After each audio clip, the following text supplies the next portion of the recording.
परिचय।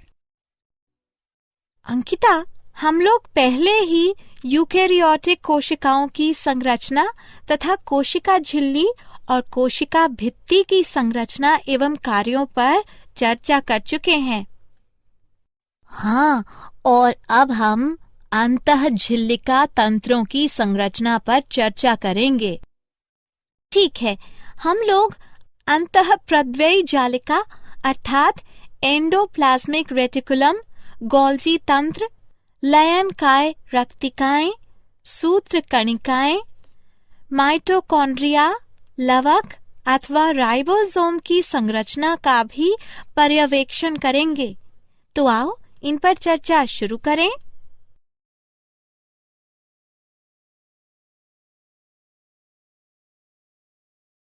उद्देश्य। इस पाठ के अंत में आप निम्न करने में सक्षम हो जाएंगे: अंतःझिल्लिका तंत्र की विशेषता का पता लगाना, अंतःप्रद्रव्ययी जालिका की विशेषता का पता लगाना, गोल्जी तंत्र की विशेषताओं को आत्मसात करना, लयनकाय की विशेषताओं का पता लगाना, रिक्तिकाओं के स्वरूप का पता लगाना, सूत्र कणिकाओं की विशेषताओं का पता लगाना, लवक के स्वभाव को समझना, राइबोसोम की विशेषताओं का पता लगाना।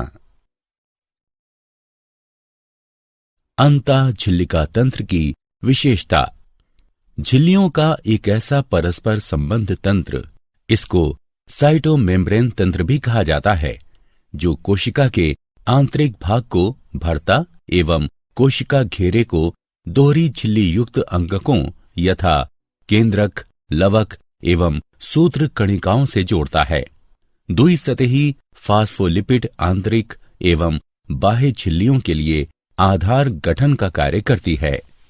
इस प्रकार जबकि प्लाज्मा झिल्ली बाह्यतम कोशिका झिल्ली वस्तुतः कोशिका घेरे की अभिन्न घटक होती है, कोशिका के आंतरिक भाग में इसके असंख्य संवलित प्रलंबन होते हैं तथा साइटोमेम्ब्रेन से इनकी संबंधता के कारण भी इन्हें अंतःझिल्लिका तंत्र का अंग माना जाता है। अंतःझिल्लिका तंत्र यूकेरियोटिक कोशिका को असंख्य विशिष्ट कार्यात्मक प्रक्षेत्रों में सुव्यवस्थित करता है, जिन्हें विभिन्न अंगकों के रूप में चिन्हित किया जाता है। अंतःझिल्लिका द्वारा व्युत्पन्न पादप कोशिका के प्रमुख अंगक हैं अंतःप्रद्रव्ययी जालिका अर्थात एंडोप्लाज्मिक रेटिकुलम यानी ER, गोल्जिकाय, परऑक्सीसोम, रसधानी, इंडोसोम, ऑटोफेगोसोम, बाह्य केंद्रक आवरण।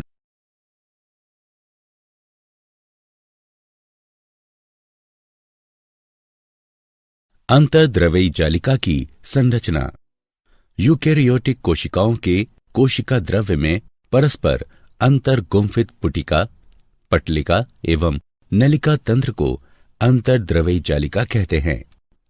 सर्वप्रथम सन 1945 में Keith R. Porter, Albert cloud एवं अर्नेस्ट F. फुलम ने एंडोप्लाज्मिक रेटिकुलम की जालिका युक्त झिल्लियों का पता लगाया। एंडोप्लाज्मिक रेटिकुलम यानी ER की दो सतहें होती हैं तथा यह दोनों कार्य एवं संरचना की दृष्टि से भिन्न होती हैं।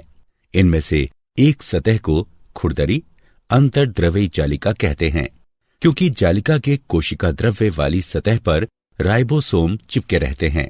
खुरदरी अंतर्द्रव्ययी जालिका वस्तुतः चपटी, आपस में जुड़ी थैली युक्त छोटी नलिकावत जालिका की श्रृंखला होती है।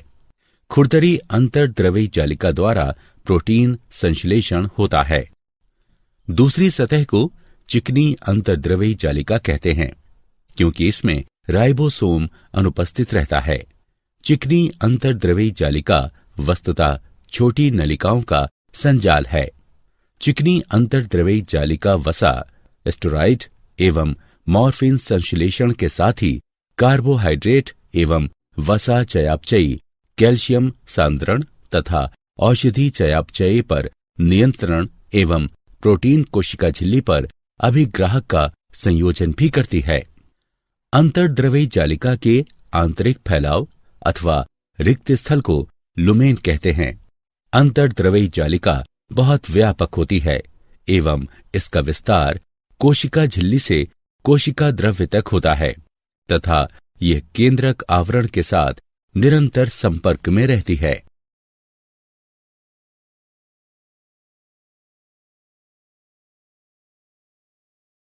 गोल्जी उपकरण की विशेषताएं। गोल्जी उपकरण बहुत सी चपटी थैलियों या कुंडों से बना झिल्लीदार अंगक होता है। गोल्जी उपकरण जीवकोशीय अंतःझिल्लिका तंत्र का एक अंग है। सर्वप्रथम सन 1898 में इतालवी चिकित्सक कैमिलो गोल्जी ने इसका पता लगाया। इसी कारण इसका नाम गोल्जी उपकरण पड़ा। गोल्जी उपकरण का कार्य कोशिकीय स्राव अर्थात द्रव्य को संवेष्टित कर कोशिका के बाहर स्रवण करना है। गोल्जी उपकरण में झिल्लीबद्ध पटलिका, पुटिका एवं स्रवण पुटिका का ध्रुवाभिसारी समुच्चय होता है। यह कोशिका के अंतर्भाग में प्रोटीन संश्लेषण एवं संकुलन करता है तथा अपने लक्ष्य की दिशा में प्रस्थान से पूर्व अपना मार्ग निर्माण करता है। ये विशेष रूप से स्रवण के लिए प्रोटीन प्रसंस्करण हेतु महत्वपूर्ण है।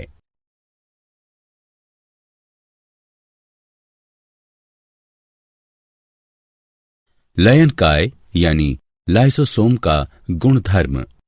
सन 1960 में बेल्जियम के कोशिका विज्ञानी क्रिस्टीन डे ड्यूव ने लयनकाय यानी लाइसोसोम का पता लगाया था। लयनकाय अर्थात लाइसोसोम ग्रीक शब्द लाइसिस जिसका अर्थ है पृथक करना एवं सोमा जिसका अर्थ है काया अथवा शरीर के संयोग से बना है। लयनकाय के स्वलयन गुण के कारण कोशिका जीव विज्ञानी अक्सर इन्हें आत्महत्या की थैलियां उपनाम से अभिहित करते रहे हैं। लयनकाय अर्थात लाइसोसोम कोशिकीय अंगक है जिनमें अपशिष्ट पदार्थों एवं कोशिकीय कचरे को अपघटित करने वाले अम्लीय जल अपघटकीय किण्वक एंजाइम होते हैं। इन्हें कोशिका का उदरबीज कहा जा सकता है। यह पशु कोशिकाओं में पाए जाते हैं जबकि खमीर तथा पादपों में यही कार्य अपघट्य राजधानी द्वारा निष्पन्न होता है। लयनकाय अतिरिक्त अथवा क्लांत अंगकों तथा अन्य कणों को पचाता है एवं विषाणुओं अथवा जीवाणुओं का परिग्रहण करता है। लयनकाय के चारों ओर झिल्ली होती है जो अपेक्षित 4.5 pH पर पाचक किण्वकों यानी एंजाइम को कार्य की अनुमति देती है। गोल्जी उपकरण के प्रारंभिक इंडोसोम के साथ जल अपघटकीय किण्वकों यानी एंजाइम के संयोजन से इनका निर्माण होता है। राजधानी के साथ लयनकाय द्रवण करते हैं तथा राजधानी में अपने किण्वकों यानी एंजाइम का पृथक्करण कर उनमें उपस्थित पदार्थों का पाचन करते हैं।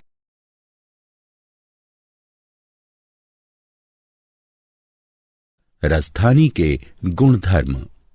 कोशिका द्रव्य झिल्ली द्वारा घिरे अंगक को राजधानी कहते हैं जो सभी पादप एवं कवक कोशिकाओं तथा कुछ प्रोटिस्ट पशु एवं जीवाणुविक कोशिकाओं में उपस्थित रहती है। राजधानी अनिवार्य रूप से समावृत कक्षाएं हैं जो किण्वक समाधान समेत अकार्बनिक एवं कार्बनिक अणुयुक्त जल से पूरित रहती हैं। यद्यपि कतिपय दशाओं में इसमें ठोस पदार्थ भी अंतर्विष्ट हो सकते हैं जिनका परिग्रहण किया गया है। एकाधिक पुटिका झिल्लियों के संलयन से राजधानी बनती है एवं प्रभावी रूप से ये उनकी तुलना में बड़े आकार की होती है। इनका कोई मूलभूत रूप अथवा आकार नहीं होता। कोशिकीय आवश्यकता के अनुरूप इनकी संरचना में परिवर्तन होता रहता है। राजधानी के प्राकार्य में वैसे पदार्थों का शोधन भी समाविष्ट है जो जलयुक्त पादप कोशिकाओं एवं वैसी कोशिकाओं के लिए हानिकारक अथवा खतरनाक हो सकता है जो अपशिष्ट पदार्थ युक्त हैं। यह कोशिका के भीतर आंतरिक द्रवस्थैतिक दबाव अथवा स्फीत का अनुरक्षण करती है। यह अम्लीय आंतरिक पीएच का अनुरक्षण करती है। यह लघु अणुओं से युक्त होती है। यह कोशिका से अवांछित तत्वों को निकालती है। यह केंद्रीय राजधानी के दबाव के कारण पादपों को उसकी संरचनाओं यथा पुष्प एवं पत्तियों के आलंबन की स्वीकृति देती है। बीज अंकुरण के लिए आवश्यक संचित प्रोटीन निकायों में रखी जाती है, जो कि परिवर्धित राजधानी है।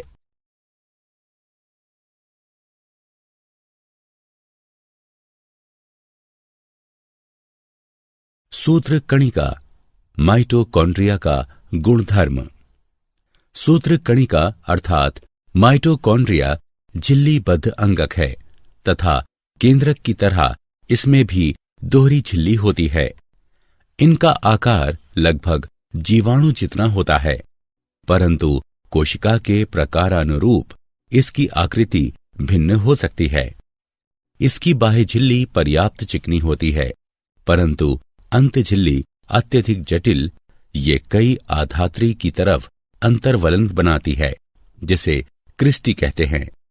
क्रिस्टी अंत झिल्ली के क्षेत्रफल में वृद्धि करती है। ये क्रिस्टी पर निर्भर है कि वह कोशिका के प्राथमिक ऊर्जा स्रोत यानी एटीपी के उत्पादन के लिए खाद्य यानी शर्करा का ऑक्सीजन के साथ संयोजन करे। सूत्र कणिकाओं का अपना डीएनए एवं राइबोसोम होता है। माइटोकॉन्ड्रिया अर्थात सूत्र कणिकाएं कोशिका को स्थानांतरण, विभाजन, स्रावी पदार्थ का उत्पादन, अल्पावधिक संकुचन हेतु आवश्यक ऊर्जा उपलब्ध कराती हैं। सूत्र कणिकाओं को कोशिका का शक्ति केंद्र भी कहते हैं।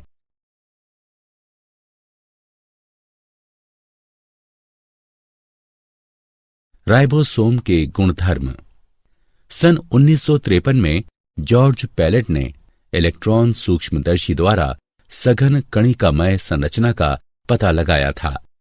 राइबोसोम कणमय संरचना है। ये राइबोन्यूक्लिक अम्ल यानी आरएनए एवं प्रोटीन से बने हैं एवं यह झिल्लीबद्ध नहीं होते। यूकैरियोटिक राइबोसोम 80S तथा प्रोकैरियोटिक राइबोसोम 70S प्रकार के होते हैं। यहाँ पर S स्वेडबर्ग इकाई है, जो अवसादन गुणांक को प्रदर्शित करता है। यह आकार एवं घनत्व को व्यक्त करता है। 70S एवं 80S अर्थात दोनों राइबोसोम दो उप इकाइयों से बने होते हैं।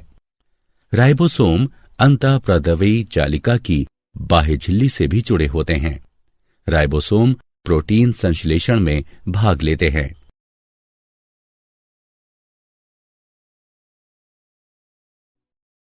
लवक प्लास्टिड के गुणधर्म। लवक सभी पादप कोशिकाओं एवं युग्लिना में भी पाए जाते हैं। ये आकार में बड़े होने के कारण सूक्ष्मदर्शी द्वारा आसानी से देखे जा सकते हैं। इनमें कुछ विशिष्ट प्रकार के वर्णक होते हैं, जिस कारण पौधे भिन्न भिन्न रंग के दिखाई पड़ते हैं। उपस्थित वर्णकों के आधार पर लवक 3 प्रकार के हो सकते हैं: हरित लवक, वर्णी लवक एवं अवर्णी लवक। हरित लवक में पर्णहरित वर्णक एवं कैरोटिनॉइड वर्णक होते हैं, जिन पर प्रकाश संश्लेषण हेतु आवश्यक प्रकाशीय ऊर्जा को संचित रखने का दायित्व होता है। वर्णी लवक में वसा विलय कैरोटिनॉइड वर्णक यथा कैरोटीन, जेंतोफिल आदि होते हैं। इन्हीं के कारण पादप पीले, नारंगी अथवा लाल रंग के दिखाई देते हैं। अवर्णी लवक विभिन्न आकृति एवं आकार के रंगहीन लवक होते हैं। यह मंड लवक होते हैं, जिनमें कार्बोहाइड्रेट संचित होता है। उदाहरण आलू, तेल तथा वसा संचयन के लिए तेल लवक एवं प्रोटीन भंडारण के लिए प्रोटीन लवक होता है।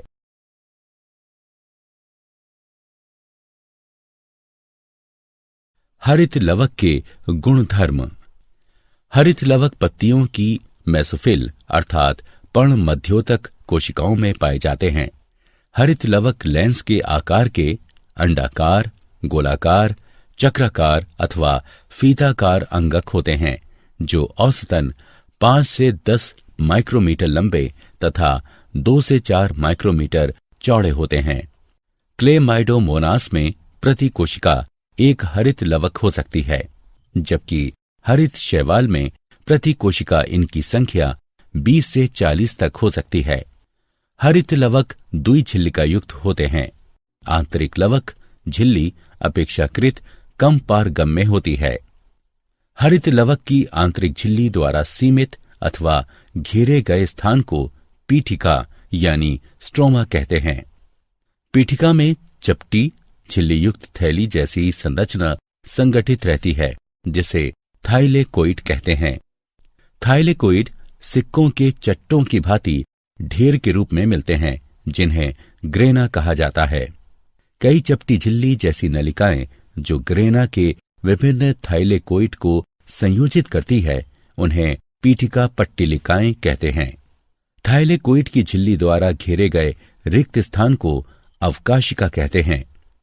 हरित लवक की पीठिका में कार्बोहाइड्रेट, प्रोटीन, द्विलड़ी वृत्ताकार डीएनए एवं राइबोसोम 70S होते हैं। थाइलेकोइड में पर्णहरित वर्णक होते हैं।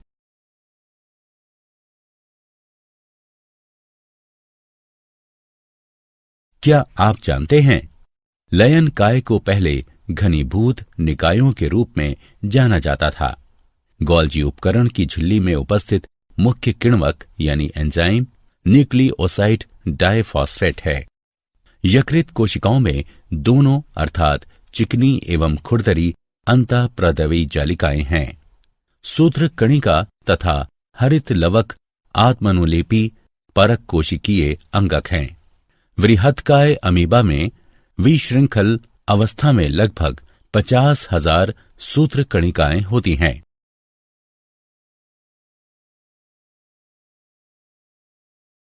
सारांश। आइए हमने जो कुछ सीखा है उसे संक्षेप में दोहराएं। चिकनी अंतरप्रदवी जालिका मुख्य रूप से उन कोशिकाओं में पाई जाती हैं जो सक्रिय रूप से वसा चयापचय में संलग्न रहती हैं। यकृत में चिकनी अंतरप्रदवी जालिका SER वस्तुतः डिटॉक्सिफिकेशन स्थल है। वसा संश्लेषण से संबद्ध अंगकों को SER अर्थात स्मूथ एंडोप्लाज्मिक रेटिकुलम कहते हैं। कणमय अंतरप्रदवी जालिका के बाह्य सतह पर राइबोसोम होता है, अतः यह चिकनी अंतःप्रदवी जालिका से भिन्न होती है। जाइमोजेन का स्रवण करने वाली अमाशय कोशिकाओं में पूर्ण रूप से विकसित खुरदरी अंतःप्रदवी जालिका RER होती है। उन कोशिकाओं में पूर्ण रूप से विकसित खुरदरी अंतःप्रदवी जालिकाएं होती हैं जो स्रावी पदार्थों के संश्लेषण में संलग्न रहती हैं। RER रफ एंडोप्लाज्मिक रेटिकुलम का कार्य प्रोटीन संश्लेषण है।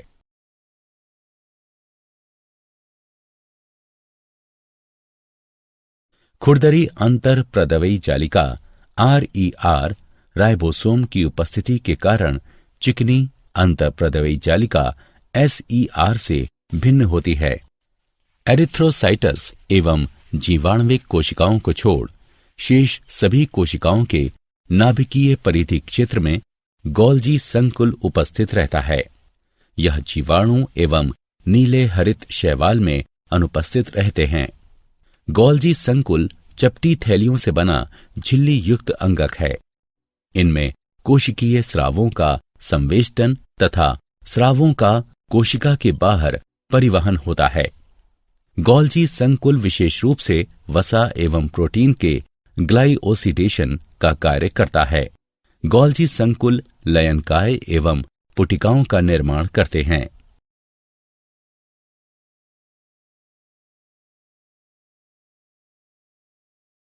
ETC गोल्जी संकुल का एक अवयव है। गोल्जिकाय प्रोटीन संवेष्टन एवं कोशिका झिल्लियों के रूपांतरण से संबंध रहता है। गोल्जी संकुल कोशिका का निर्यात प्रतिष्ठान अथवा निर्यात घर है। लयन काय की खोज डे ड्यूव ने की थी।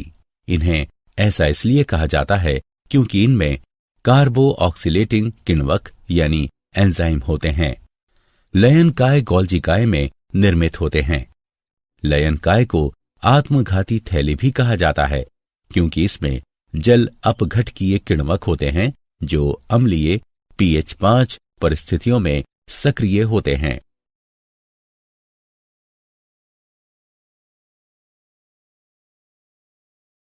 लयन काय एकल झिल्ली संरचना है जिसमें किण्वक होते हैं जो सभी प्रकार के बड़े अणुओं यानी मैक्रोमोलिक्यूल्स का पाचन करते हैं।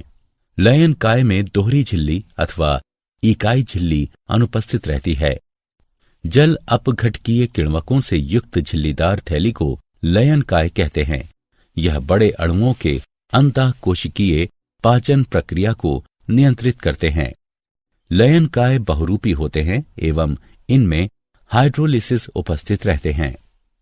लयन काय अन्य अंककों की संख्या घटाने में सक्षम हैं। लयन कायों से स्वलयन जुड़े होते हैं। यदि किसी कोशिका में लयन काय फटता है तो वो कोशिका मर जाती है। कोशिकीय पदार्थों का विघटन ही लयन काय का प्रकार्य है। बाह्य कोशिकीय एवं अंतःकोशिकीय पाचन।